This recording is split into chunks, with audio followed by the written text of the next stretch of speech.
Nous savons peu de choses de leur... Le salaire est quelque chose qui est négocié. Si on parlait salaire... Ouais, pour parler salaire, il faut d'abord avoir un emploi. Hein. Ah ouais, t'as raison. Parlons emploi.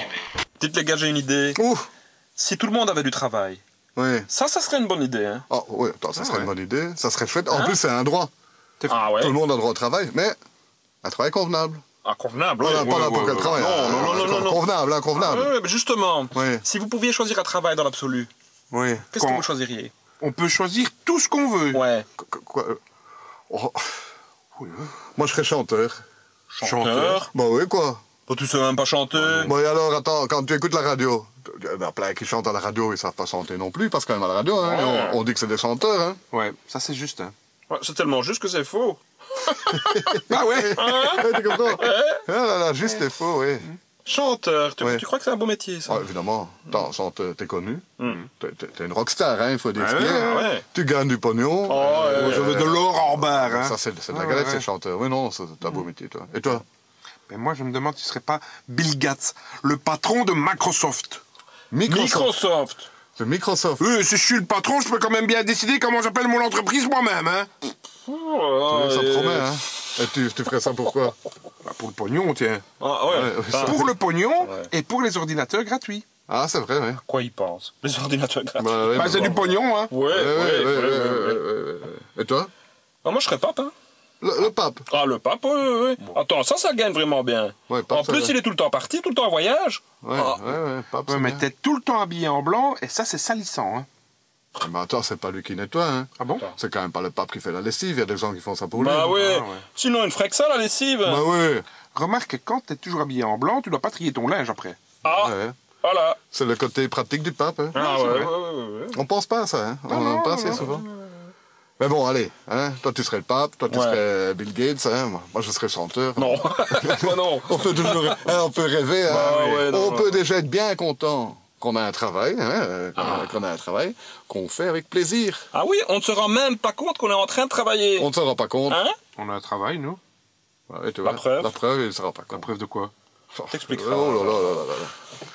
En tout cas, du travail pour tout le monde, ça c'est l'idéal. Hein. Ça... Ah oui, en plus, si tout le monde travaillait un peu moins, il y aurait plus de travail pour tout le monde. Ah oui, on pourrait mieux répartir. Hein. Répartir du bon pied. Répartir du bon pied. Ça, c'est une bonne... Répartir du bon pied. Très bonne. Hein. Ben, moi, je me demande si à la place, je ne serais pas plutôt McDonald's. Pour les hamburgers gratuits. Ah, voilà. Oui, parce que c'est juste parce que pour manger, c'est meilleur un hamburger gratuit qu'un ordinateur gratuit. Hein. Ah, c'est pas bon. Ça, c'est une bonne idée. Ben ouais. Bravo. Je pense qu'il y a deux grands problèmes. Premier problème, c'est ceux qui sont quelque part exclus du marché du travail.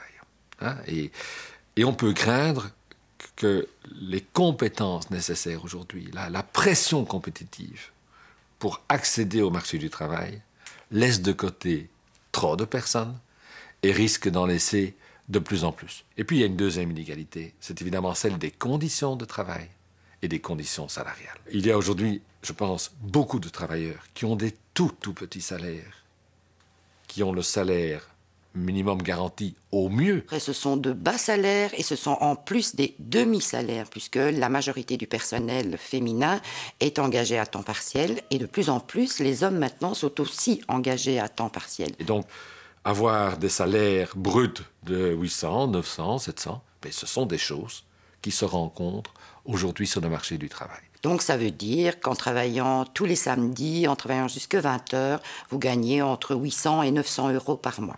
Travailler à temps partiel, c'est travailler dans des heures appelées inconfortables, c'est-à-dire faire le tard, faire le tôt, travailler 3 heures minimum par jour. Quand vous êtes femme, homme aussi, mais c'est beaucoup plus rare, quand vous êtes femme au foyer avec 2 ou 3 enfants et que vous devez subvenir à tout ce ménage, à toute cette famille, avec un revenu de 18 heures semaine, je ne sais pas comment les gens font. Moi, je ne sais pas comment les gens font. Travailler aussi à temps partiel, ça veut dire être pauvre en travaillant, ça veut dire être pauvre en étant malade, et ça veut dire aussi être pauvre au moment de la pension, étant donné que l'on est payé par rapport à ce que l'on a gagné. Donc, quand une temps partiel gagne entre 800 et 900 euros par mois, ça veut dire que si elle est malade, elle se retrouve avec 500 euros par mois.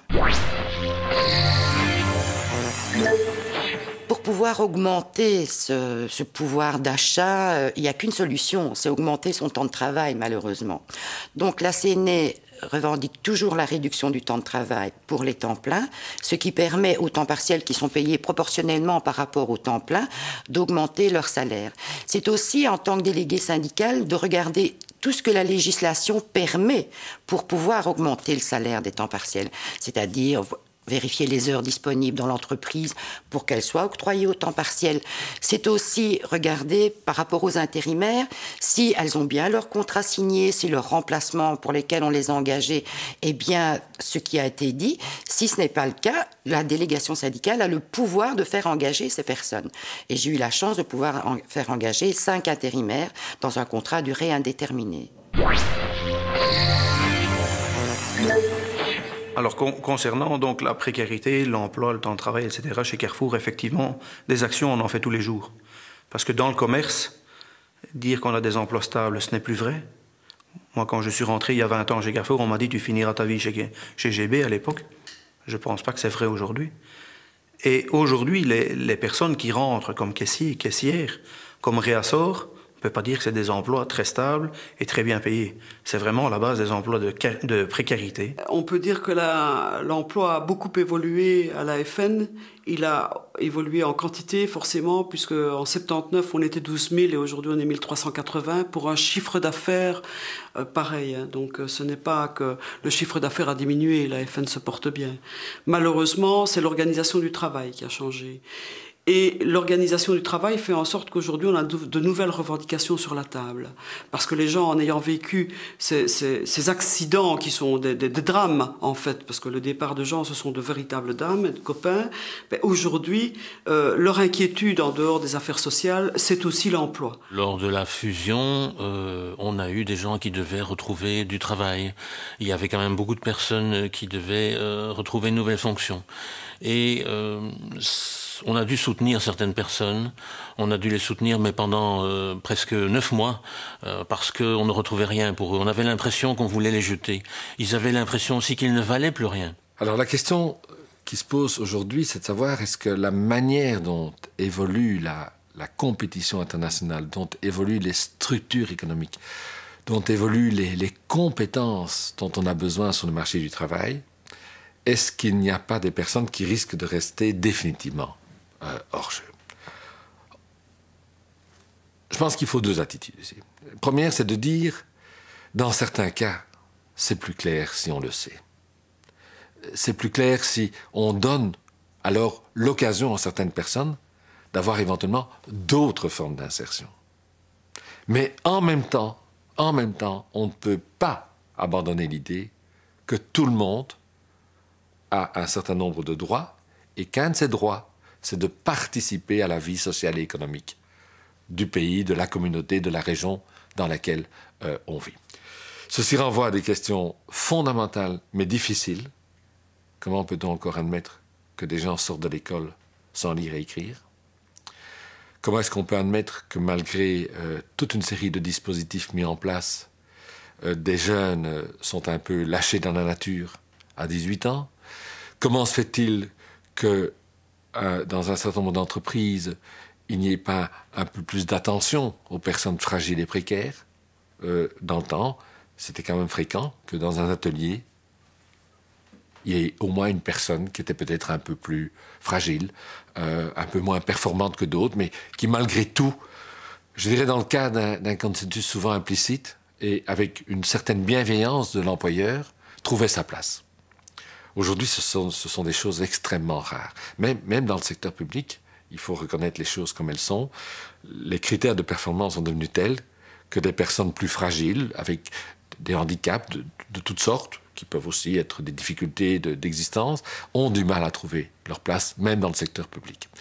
Et donc, il faut continuer à se battre, mais il faut bien se rendre compte que si, à un moment donné, on ne régule pas la compétition internationale, des personnes seront ou risquent d'être définitivement exclues du marché du travail.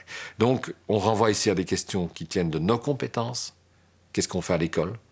Est-ce que tous les jeunes reçoivent leur juste attention à l'école ou dans le système scolaire? Et en même temps, des questions majeures qui sont comment réguler à nouveau l'économie, comment retrouver au niveau, par exemple, européen, ce qui a fait toute la prospérité de la Belgique de l'après-guerre, un équilibre constant entre le gâteau qui grandit et la manière dont ce gâteau est distribué. Finalement, tous ces boulots à temps partiel, c'est pas des boulots convenables. Hein. Bien heureux celui qui a un temps plein. Hein. Bien heureux? Tu rigoles? Tu as vu dans quelles conditions ils sont obligés de travailler? Les tôt, les tard, les heures supplémentaires. Il y en a peut-être qui seraient contents de travailler à temps partiel.